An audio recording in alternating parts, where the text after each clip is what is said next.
संस्कृति, प्रकृति और विकृति। अभी आपने 3 शब्द सुने थे। दूध का दूध बना रहना एक प्रकृति है, दूध का दूध बना रहना एक प्रकृति है, दूध से फटकर के दही बन जाना एक विकृति है, और दूध फटकर के दही बन करके शुद्ध घी बन जाना ये संस्कृति है। वृत्ति हमारी क्या होना चाहिए? वृत्ति यानी अंदर के परिणाम, अंदर के भाव जो तुम्हें दिखाई नहीं दे सकता है। मैं आपके सामने बोल जरूर रहा हूं, आपको पता है मैं कैसा हूं? बोलो। मैं आपके सामने साधु के रूप में बैठा हूं, तुम्हें पता है कि मेरा भाव क्या चल रहा है, मेरे अंदर कौन सा पाप पल रहा है। किसी के अंदर की बात किसी को पता नहीं होती है, एक वृत्ति होती है, और प्रवृत्ति वो होती है जो हम बाहर की क्रियाओं को देख करके व्यक्ति के व्यवहार से अंदाज लगा लेते हैं कि सामने वाला व्यक्ति हमारे बारे में क्या सोच रहा होगा, सामने वाला व्यक्ति प्रवृत्ति के माध्यम से क्या करना चाह रहा है। एक प्रवृत्ति है, जब तक तुम वृत्ति को नहीं बदलोगे तो प्रवृत्ति में परिवर्तन आ नहीं सकता है। तो संत कहते हैं वृत्ति को बदलो, प्रवृत्ति अपने आप बदल जाएगी, बाहर का स्वभाव अपने आप बदल जाएगा। लेकिन हम करते क्या है, आज हम जैसे चल रहे हैं इससे और गए बीते कल चलने की सोचते हैं। आज कोई मंदिर आ रहा है, गलत संगति में फंस करके ड्रिंक करने लगता है, स्मोकिंग करने लगता है, अनेक प्रकार के दुराचारों से ग्रसित हो जाता है। ये हमारी विकृति है। स्वभाव क्या है आत्मा का? जानना और देखना। क्या है स्वभाव आत्मा का? जानना और देखना। हम जानना देखना तो भूल करके संसार की विकृति में उलझ रहे हैं। तो वृत्ति को बदलो तो प्रवृत्ति बदलेगी। जब प्रवृत्ति बदल जाएगी तो तुम्हारे जीवन का परिणाम भी अच्छे से आना लगेगा। एक विद्यार्थी है, मां बहुत संभालती है कि बेटा पढ़ ले, बेटा पढ़ ले, बेटा पढ़ ले, तेरा जीवन संभल जाएगा। मैं नहीं पढ़ पाई हूं तो तू तो पढ़ ले। परिणाम क्या आएगा? बोलो, परिणाम फिर क्या निकलेगा? तू नहीं संभलेगा, नहीं पढ़ेगा तो परिणाम भी 0 आएगा। फिर तुम्हें जिंदगी भर बोझा ढोना ही पड़ेगा। तो मैं धर्म कर रहा हूं किस लिए? जीवन के सुधार के लिए, अपने भावों की विशुद्धि के लिए। हम भगवान की पूजन करते हैं, अहो भाव से भर करके करते हैं। किसकी पूजन करते हैं आप मंदिर में आकर के? बोलो, किसका अभिषेक करते हैं? मूर्ति का कि मूर्तिमान का? किसका अभिषेक करते? बोलो। आप भगवान की पूजन करते हैं, किसकी पूजन करते हैं? अपने भावों में विशुद्धि लाने के लिए, अपने परिणामों की विशुद्धि को बनाए रखने के लिए, अपनी आत्मा की उज्ज्वलता के लिए, अपनी आत्मा के कल्याण के लिए हम भगवान की भक्ति और पूजन पाठ करते हैं। यदि तुम्हारा ये उद्देश्य है तो समझना हमारा उद्देश्य सही है, और यदि इसमें कोई पत्ता लग गया तो तुम कितनी भी बाहर से क्रियाएं कर लेना, कभी तुम्हारा उद्धार होने वाला नहीं है। न परिणामों में निर्मलता आएगी, न भावों में विशुद्धि आएगी, न तुम्हारी आत्मा का कल्याण होने वाला है। अब अपने अपने अंदर झांक करके देख लेना कि हम भगवान की कितनी तन्मयता से पूजन करते हैं, कितने विशुद्ध परिणामों से हाथों में कलश लेकर के उनके ऊपर अभिषेक की धारा छोड़ते हैं। यदि तुम्हारी अभिषेक की धारा की जो निर्मल धारा दिख रही है, यदि धारा करते करते तुम्हारे अंदर परिणामों में निर्मलता आने लगे तो समझ लेना कि हमारी धारा शांति धारा बन गई। अब कितने भी पैसे देकर के शांति धारा करते रहना कुछ नहीं है, घाटे लगेगा। मैं कह रहा था पैसे देकर के तुम जितनी भी शांति धारा करोगे जीवन का कल्याण होने वाला है। ये रूटीन की क्रिया तुम्हारी बन गई है कि मुझे करना है, मुझे करना है। पर करने के बाद अंदर परिणामों में कितनी निर्मलता आई है, अभी तक ये विचार किया? देखो, झांक करके देखो, झांक करके देखो, कसायों में कितनी मंदता आई कि नहीं आई। जब व्यक्ति के जीवन में क्रोध आता है तो क्रोध के उदय में क्रोधी बन जाता है, मान के उदय में मानी बन जाता है, लोभ के उदय में लोभी बन जाता है, और माया के उदय में मायाचारी करने लगता है। एक कसाय का सद्भाव जब तक हमारी आत्मा से जुड़ा रहेगा तब तक हम धर्मी तो कहला सकते हैं, धर्मात्मा नहीं बन सकते, ये पक्का है। धर्मात्मा कौन? जो अपनी आत्मा को धर्ममय बना ले। पुण्य आत्मा कौन? जो अपनी आत्मा को पुण्यमय बना ले। आप पुण्य कमाने आते हो कि आत्मा को पुण्यमय बनाने आते हो? विचार करो। अब पुण्यात्मा तो पहले से है कि तुम, क्योंकि आपने उच्च कुल में जन्म ले लिया, दैव साथ गुरु का सानिध्य मिल रहा है, परमात्मा की शरण में आप बैठ रहे हो, पुण्यात्मा तो तुम बन गए हो। लेकिन आत्मा को पुण्यमय कब बनाओगे? पूज्य गुरुदेव इसी आशय को व्यक्त करते हुए घायकों के माध्यम से कह रहे हैं, सांप ने छोड़ी कांचुली, सांप ने छोड़ी कांचुली, वस्त्र छोड़े बिस्तो छोड़ो। क्या क्या समझे? सांप ने छोड़ी कांचुली, वस्त्र छोड़े बिस्तो छोड़ो। कहने का तात्पर्य है, सर्प यदि कांचुली को छोड़ देता है तो वो निर्भय होकर के भागता है। क्यों भागता है? उसको ये भय रहता है कहीं कांचुली पुनः मेरे ऊपर ना आ जाए, कहीं कांचुली मेरे ऊपर ना आ जाए।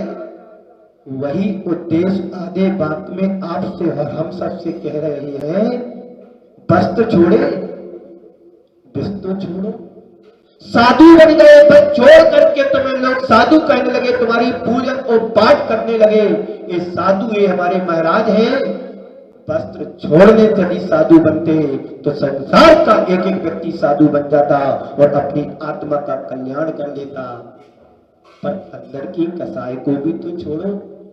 बाहर से दिगंबरत्व को धारण कर लिया और अंदर तुम्हारे पाप पल रहा है, अंदर तुम्हारी कसायों का उद्भाव चल रहा है, तो तुम साधु कहलाने के अधिकारी नहीं। सर्प ने कांचुली को तो छोड़ दिया पर अंदर से बिस्तो नहीं छोड़ा। अभी कांचुली छोड़ने मात्र से विष छूट जाता तो सारे सर्प तुम्हारे घर में रहने लगते, पालन करते, सब पालते, साथ पे हमारा खिलाते बैठते। जैसे बाहर से वस्त्र उतार देते हैं पर अंदर से कसायों को भी तो उतारना है, कसायों को भी निकालना है। वही सच्चा धर्मात्मा हो सकता है जो अपने अंदर सम्यक को प्राप्त करता है और सम्यक्तोचित कर्तव्यों का पालन करता है। हम धर्म कर रहे हैं तो क्यों कर रहे, किस लिए कर रहे, विचार करो। अपने अंदर झांक करके देखो कि हमारे जीवन में भी वो धर्म का पालन हो जिस धर्म से हम संसार सागर से पार हो सकते हैं। यो चित्त निज में थे वही यो अखत आनंद ले। वो आनंद तुम कहां से पाओगे? जब तक तुम धर्मात्मा नहीं बनोगे, धर्मात्मा नहीं कहलाओगे, तब तक वो आनंद तुम्हारे अंदर नहीं आ सकता है। कौन सा आनंद? जो अनंत अवस्था में आनंद की प्राप्ति होती हो। यो चित्त निज में आनंद भयो, यो अखट आनंद भयो, सो नाग नरेंद्र अहमेंद्र के नाही कहो। वो अरिहंत अवस्था का आनंद, जो अरिहंत अवस्था की अनुभूति इंद्रों के पास नहीं है, नरेंद्रों के पास नहीं है, चक्रवर्तियों के पास नहीं है, अहमेंद्रों के पास नहीं है। वो आनंद केवल ही भगवान के पास है, जिन्होंने केवल ज्ञान को प्राप्त कर लिया, जिन्होंने अरहंत अवस्था को प्राप्त कर लिया। वो आनंद की अनुभूति वही कर सकता है जो उस पद को प्राप्त कर लेता है। गूंगे से कहो गुड़ का स्वाद कैसा है, उसे क्या पता, बता भी नहीं पाएगा। तो अरहंतों के आनंद का अरहंत ही स्वाद जानते हैं। हम और आप जैसे अज्ञानी प्राणियों को उसकी आनंद की अनुभूति नहीं है। तो क्या करना है? मैं धर्म किस लिए कर रहा हूं? तो आत्मा के उद्धार के लिए, भावों की विशुद्धि के लिए, अपनी चेतना की विशुद्धि बनाए रखने के लिए और अपनी चित्त की निर्मलता के लिए, आत्मा की उज्ज्वलता के लिए हम धर्म करते हैं। यही ना हमारा लक्ष्य है? बोलो, है कि नहीं लक्ष्य? अभी यहां से छूटे तो घर का लक्ष्य सामने दिखाई दे रहा है, तो घर जाकर के किचन का काम दिखाई दे रहा है, घर जाकर के अपने जीवन से संबंधित सारे कार्यों को करना है। ये तुम्हारा लक्ष्य हो सकता है, लेकिन सच्चे धर्मात्मा का लक्ष्य तो वही है कि मैं पापों से कैसे बचूं, मेरे अंदर का प्रादुर्भाव कैसे डेवलप हो, कैसे क्रिएट हो, ये उसकी प्रवृत्ति होती है। यदि वृत्ति हमारी नहीं बदलती है तो प्रवृत्ति कभी नहीं बदल सकती है। बाहर से तुम कितना भी प्रवृत्ति में बदलाव लाओ, अंदर तुम्हारे यदि कसायों का प्रादुर्भाव है, कसायें पल रही है, तो कभी भी तुम धर्मात्मा नहीं कहला सकते। बाहर की प्रवृत्ति बदले ना बदले, पर अंदर की वृत्ति तो बदलना ही बदलना है, क्योंकि वृत्ति बदलेगी तो तुम्हारे अंदर वो भी गुण आ जाएंगे जो अरिहंत भगवान के अंदर गुण है। इसलिए हम पढ़ते हैं, बंदे तद्गुण लब्धे। हे भगवान, मैं आपके चरणों में इसलिए आता हूं कि आपके गुण भी कुछ अंश में मेरे अंदर आ जाए। जिन गुणों को तुमने पाकर के अपनी आत्मा का उद्धार और कल्याण कर लिया, मैं भी चाहता हूं कि आपकी वंदना करते करते एक दिन मैं भी वंदनीय बन जाऊं और आपके दर्शन करते करते एक दिन मेरे भी निज दर्शन हो जाए। इसलिए मैं आपके चरणों में आता हूं। वो शिष्य तो जाकर के भैंसे का ध्यान करने लगा, और जैसे ही भैंसे का ध्यान करना लगा भैंसा बन गया। गुरुदेव ने समझाते हुए कहा कि है बस, जिस तरह तूने भैंसे का ध्यान लगाया तू भैंसा बन सकता है। काश यदि तूने परमात्मा का, अरिहंत अवस्था का, सिद्ध अवस्था का, गुरुओं का ध्यान लगाया होता तो भी गुरु बन सकता था, सिद्ध बन सकता था, अरिहंत अवस्था को प्राप्त कर सकता था। लेकिन कभी तुम्हारी क्या रही, तूने बाहर से तो ध्यान लगाया लेकिन अंदर से ध्यान नहीं लगाया। एक बार एक शिष्य गुरु चरणों में गया कि गुरुदेव, मैं बरसों निकल गए मुझे धर्म करते करते, लेकिन धर्म का असर हमारे जीवन में दिखाई नहीं दे रहा है, धर्म हमारे जीवन में परिलक्षित नहीं हो रहा है, तो मैं क्या करूं? गुरुदेव ने उदाहरण के लिए उससे कहा कि एक लोटा तू दारू ला, दारू यानी शराब को लेकर के आ। तो शिष्य लेकर के आ गया। गुरुदेव ने कहा इसको पी। कैसे पीना है? पीना नहीं है, कुल्ला करना है। क्या करना है? कुल्ला करना है। एक बूंद भी गले के नीचे नहीं उतरना चाहिए, पूरा का पूरा लोटा तू कुल्ला कर करके बाहर निकाल दे। शिष्य ने कर दिया काम। गुरुदेव ने पूछा तेरे को नशा चढ़ा कि नहीं चढ़ा? बोले गुरुदेव नशा कैसे चढ़ेगा, जब मैंने शराब को पिया ही नहीं है तो नशा नहीं चढ़ सकता है। तो समझाते हुए गुरुदेव ने कहा कि ठीक है, तूने अभी तक धर्म का कुल्ला किया है, यदि तू धर्म को पीता तो तू धर्मात्मा बन जाता। जैसे तुम शराब को नहीं पिया तो नशा नहीं चढ़ा। काश यदि तू धर्म को पीता तो ये प्रश्न करने की जरूरत नहीं पड़ती। धर्मम कर्म निवर्णम संसार दुखतान सत्वान यो धर्म। संसारी जीवी प्राणियों के लिए, संसारी जीवियों के लिए धर्म हमें उत्तम सुख में पहुंचा देता है। जिस सुख की तुम चाहे यहाँ पर करते हो, ये सांसारिक सुख है, क्षण भंगुर सुख है, नाशवान है। आज है, कल रहे ना रहे कोई भरोसा नहीं। आज पैसा तुम्हारे पास है, तुम पैसे का उपभोग करते बड़े सुखी दिखाई दे रहे हो, बहुत सुख महसूस कर रहे हैं कि मेरे पास करोड़ों है, सरप्लस है। और जिस दिन तुम्हारे यहाँ छापा पड़ जाए तो क्या होगा? सुख दुख में बदल जाता है। पल नहीं लगता है तुम्हारा सुख दुख में बदल गया।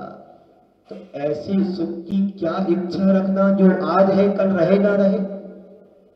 अरे वो सुख की वांछा रखो, उस सुख को पाने की लालसा रखो जिस सुख को पाने के बाद तुम्हारा सुख कभी नष्ट ना हो। वो कौन सा सुख है? शाश्वत सुख है। अनंत चतुष्टय के धनी तुम ही हो सरताज, और मुक्त बधु के कंस तुम तीन भुवन के राज। हम रोज पढ़ते हैं भगवान के चरणों में खड़े होकर के विनय पाठ में, यही पढ़ते ना। आपने अनंत चतुष्टय को प्राप्त कर लिया, अनंत सुख, अनंत दर्शन, अनंत वीर, अनंत सुख, अनंत शक्ति। अब वो शक्ति कभी नष्ट होने वाली नहीं है। हमारे पास शक्ति है क्या? एक मच्छर भी आ जाए तो हम घबरा जाते हैं। एक बार ऐसा हुआ, एक व्यक्ति घबराए घबराए डॉक्टर साहब के पास पहुंच गया। डॉक्टर साहब, रात सपने में मैंने ऐसा देखा कि एक चूहा मेरे पेट के ऊपर से निकल गया, मुझे बहुत घबराहट हो रही है। आप लोग सुन रहे हो ना? हाँ तो बोलो। मोल लेकर के आए हो, बाहर तो बिल्कुल पूरे मोहल्ले को नचा देते हो, यहाँ शांत बैठे जैसे बिल्कुल शांति की मूर्ति है। बोलो, सुन रहे हो ना? फिर जोर से बोलो, हाँ जी सुन रहे हो ना? बहुत अच्छा, अभी नाश्ता नहीं किया लगता। तो एक व्यक्ति घबराए घबराए डॉक्टर साहब के पास दौड़ करके जाता है। डॉक्टर साहब जरा मेरी बीमारी तो सुनो, क्या हो गया? आज रात सपने में मैंने देखा कि एक चूहा मेरे पेट से इससे उस पार निकल गया। तो भैया चूहा तो निकला, कोई हाथी थोड़ी निकला। नहीं डॉक्टर साहब मुझे घबराहट हो रही है। बोले क्या हो रहा है? आज चूहा निकला, कल हाथी ना निकल जाए, डर लग रहा मुझे। आज हाथी निकला कर, आज चूहा निकला कर हाथी ना निकल जाए, क्योंकि रास्ता बन गया है, हाथी भी निकल सकता है। बंधुओं, हर व्यक्ति संसार के सुख को चाहता, दुख से डरता है। कोई भरोसा है इस सुख तुम्हारा स्थायी रहे? जिस स्थायी सुख की चाह करने वाले हो, वो घर बैठे बैठे नहीं मिलना है। सांप ने छोड़ी कांचली, वस्त्र छोड़े विस्तु छोड़ो। कपड़े पहने पहने यदि मुक्ति मिली होती तो संसार पूरा आज मुक्त हो गया होता। कपड़े उतारने मात्र से भी मुक्ति नहीं है। अंदर के जब तुम विषय कसायों को नहीं छोड़ोगे तब तक तुम्हें मुक्ति मिलने वाली। सर्प कांचली को वर्ष में 1-2 बार छोड़ता है, और जब तक उसके अंदर कांचली रहती तो वो चलने में असहज होता है, दौड़ नहीं लगा सकता है, भाग नहीं सकता है, वजन लगता है उसके लिए। और जैसे कांचली छोड़ देता है सहज रूप से, फिर दौड़ लगा करके भागता है। लेकिन उसने विष को तो नहीं त्यागा। कांचली छोड़ने से सर्प की महानता नहीं है, कांचली छोड़ने के साथ साथ विष का त्याग करेगा तो उसकी महानता है। संत कहते हैं कपड़े उतारने मात्र से संसार से मुक्ति नहीं है, कपड़े उतारने के साथ साथ कसायों का विनाश करना, कसायों का क्षय करना, तभी तुम्हें संसार से मुक्ति मिल सकती है। बंधुओं, हम सबका जीवन बड़ी दुर्लभता से हम सबने जीवन को पाया है। ये जीवन आज है, कल रहे न रहे, किसी का भी भरोसा नहीं, एक पल का भी भरोसा नहीं। इस मानव जीवन को पाने के बाद हम धर्म की क्रिया तो करने लगे हैं, लेकिन धर्मात्मा बनने का पुरुषार्थ भी करो। क्रिया तुम कर रहे हो बहुत अच्छी बात है, धर्म से जुड़ रहे हो बहुत अच्छी बात है, लेकिन इतना ही पर्याप्त नहीं है। इससे एक कदम आगे बढ़ने की हमें और सोचना है। क्या सुन रहे हैं?